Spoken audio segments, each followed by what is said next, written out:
Oh no, Koinos is going to zero. The price has been dropping for days on end. What's going on? All right, in this video, we're going to walk through exactly what's been happening with the Koinos price. If you are a Koinos token holder, likely you purchased it from one exchange, and that exchange is mexc.com. This centralized exchange, if you use it, has been imposing a KYC requirement. It's been popping up for a lot of users all over the place, and you're wondering what's going on. Well, just realize that a lot of people around the entire world are not supportive of KYC.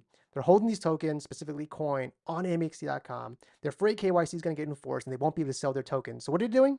They're dumping their tokens today. They're selling everything. But if we look closer at the order books, we will see that the volume is extremely low. So let's go ahead and take a look at mexc.com. All right, this is the mexc.com exchange front end for Coin USDT. You're going to see that the volume here is quite thin. The market trades that were just recently happening are all in the double digit range, 19 tokens, 29 tokens. You got a couple of spots here of 500, 900, 200, but the majority of the tokens being traded are in volumes of 23, 25. What this shows me is that there isn't a lot of tokens being traded because there aren't that many people buying and aren't that many people selling. And so if you try to sell into this, you're going to reduce the price drastically. Just like if you're going to make a big purchase, you're going to increase the price pretty drastically.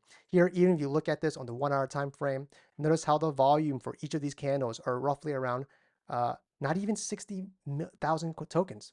The majority of the volume is in the 30 and even 20,000 range. So you're basically going to get a huge spike or reduction in price for any meaningful amounts of token being sold. And that's what's causing these prices to be extremely low. There's just not a lot of people buying when people are selling. And if you sell just a little bit, you're going to move the price. All right, so what should you do if you're a MEXC user and you're holding coin? The reality is that you could sell all your holdings. If you're really afraid, you can sell it, but you're going to tank the price even further. And if there's somebody out there who does have access to MEXC, they're not afraid of KYC, or they're in a non-restrictive zone, they're going to buy that supply up. Because the reality is that if you're buying coin to trade it in the short term, you should realize that there's already low liquidity. It's a very difficult token to buy and sell in large volumes, simply because there are not that many active sellers and active buyers. We have to understand that the mission of Koinos is to decentralize access for as many people as possible. It's looking towards more accessibility, and it's going to take time. And the reason why I talk about Solana a lot is that Solana has become the #1 blockchain launched in the last 5 years. It is surpassed in terms of growth Ethereum, Bitcoin, all these other projects, primarily because they have very high TPS. But the reality is that they haven't made blockchain more accessible than any other project out there. They still require gas fees, and they still have the same general systems as any other blockchain that serves smart contracts. It is true that Solana has more transaction capability, more speed, more TPS, they have lower fees, but the reality is that these aren't the problems that blockchains need to solve in order to increase adoption. The only way to increase adoption is to give people freedom of access, freedom to transact. That means that once they get on the blockchain, they can use it and experience it, try it out without having to buy tokens first. This is the #1 thing to accessibility, and Solana has not done that yet. And this is, however, the goal of Koinos, and it's going to take a long time for this to actually manifest itself.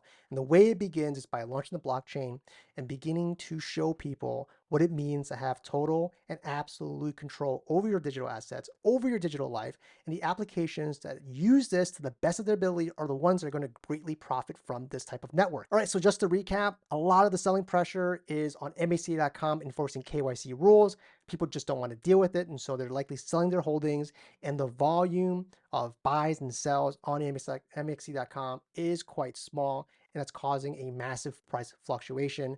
If you're okay with holding, then I would say it's fine to hold. Eventually, there will be more exchanges, there will be more decentralized solutions, and that's going to alleviate some of these liquidity problems. But not financial advice. If you have to sell, you have to sell. And if you can buy, definitely great time to buy right now. Not financial advice. Obviously, follow all your local laws and everything. All right, take care, guys. Have a great weekend, and thank you for watching.